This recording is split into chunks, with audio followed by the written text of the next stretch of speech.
Assalamualaikum warahmatullahi wabarakatuh. Afan, bismillahirrahmanirrahim.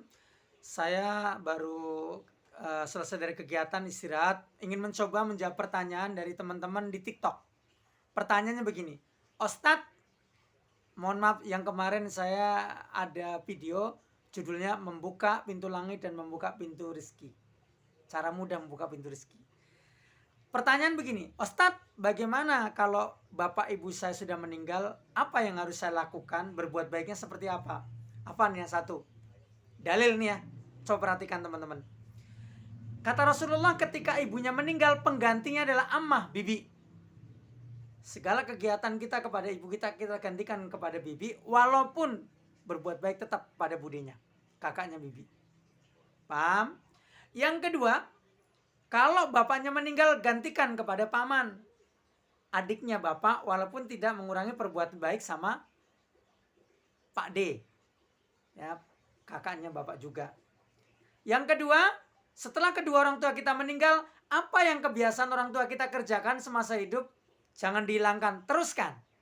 Misalkan silaturahmi dan sebagainya. Yang ketiga selanjutnya, kata Rasulullah, setiap apapun yang kita kerjakan, kalau sifatnya amal soleh, orang tua kita mendapatkan, kata Rasul, walaupun menyingkirkan duri di jalanan yang tujuannya mengharap ridho Allah, orang tua kita dapat di kuburan itu. Sehingga apa? Memudahkan kuburannya bercahaya dan tidak gelap. Sampai sini paham ya? Ya. Pertanyaan kedua, Ustadz, bagaimana cara memulai membuka pintu langit dan membuka pintu rezeki sedangkan kehidupan saya sulit? Mohon maaf, saya ngambil contoh saya saja, biar mudah. Saya saat itu masih hidup di jalanan, tapi ketika saya kenal dengan Syekh ini, dia mengatakan, perbaiki cara kamu minta kepada Allah. Bagaimana caranya? Rapikan hubungan kamu dengan kedua orang tuamu, berilah dia keberkahan walaupun apa yang kamu miliki walaupun sedikit. Benar, saya dapat 70, saya bagi orang tua saya 30. Saya dapat 100, saya bagi orang tua saya 40. Sampai kepala saya dipegang begini, kamu orang baik nak, kamu anak baik nak. Saya masih ingat. Dan kemudian saya mengatakan, ya Allah, semoga dikabulkan doa orang tua saya ini. Ingat, pakai ilmu, paksakan. Gak mungkin kita berbuat sama orang tua kalau gak dipaksain. Dalilnya kan jelas.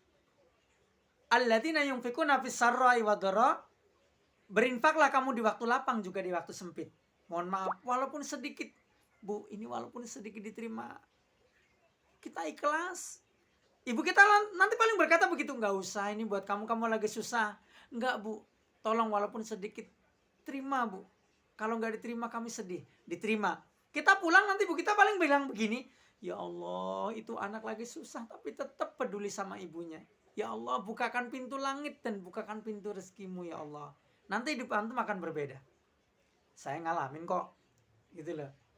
Mohon maaf, itu ya. Sampai-sampai saya mengatakan gini, sama orang yang ngasih saya 150 juta mengatakan gini, saya dikasih transfer orang 150 juta, saya tanya, ente kenal saya setengah jam kok sudah transfer 150 juta? Apa motivasinya? Dan apa alasannya? Kata pengusaha ini apa? Ustadz, emang ngasih orang mesti harus punya alasan? Yang enggak, ini kan besar.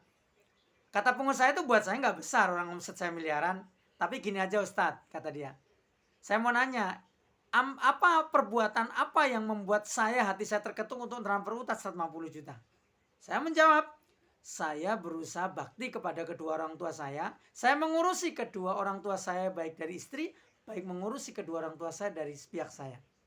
Nah itu Ustadz, itu boleh jadi hati saya tersentuh karena perbuatan itu. So, jangan-jangan antum berubah itu tanpa sadar karena ada dua orang tua yang antum gak ngerti. Banyak orang kok yang biasa saja tapi hidupnya luar biasa saja karena dua orang tua. Banyak yang hidupnya itu sebenarnya harusnya luar biasa. Dia cerdas, dia pinter, hidupnya stuck. Karena mungkin dia tidak berbuat baik sama orang tuanya. Bukankah Rasulullah SAW mengatakan apa? Man sarahu an yubsatolahu fi rizki wa an yunsalahu fi asari falasil rahimah. Siapa saja yang kepengen dibukakan pintu rezeki, diberikan kemudahan rezeki, dan kemudian ditambah, dipanjangkan umurnya, hendaknya dia Pak menjalin silaturahim. Kata-kata di situ dalam hadis itu rahim. yang masih berhubungan dengan rahim. Kalau kita datang ke rumah teman namanya silaturahmi. Kalau datang kita ke rumah adik, saudara, paman, atau ibu kita namanya silaturahim. Di situ yang membuka pintu rezeki adalah silaturahim. Yang paling dekat dengan kita, siapa rahimnya? Ya ibu. Wajar kalau hidup antum susah, ruwet, persoalan demi persoalan tidak ada solusinya. Ya karena jenengan itu tidak merhatikan ibu antum, orang tua antum. Ini solusinya. Paksakan walaupun sedikit. Mulai hari ini, detik ini. Jangan mimpi hidup bahagia kalau tidak bisa membahagiakan kedua orang tua.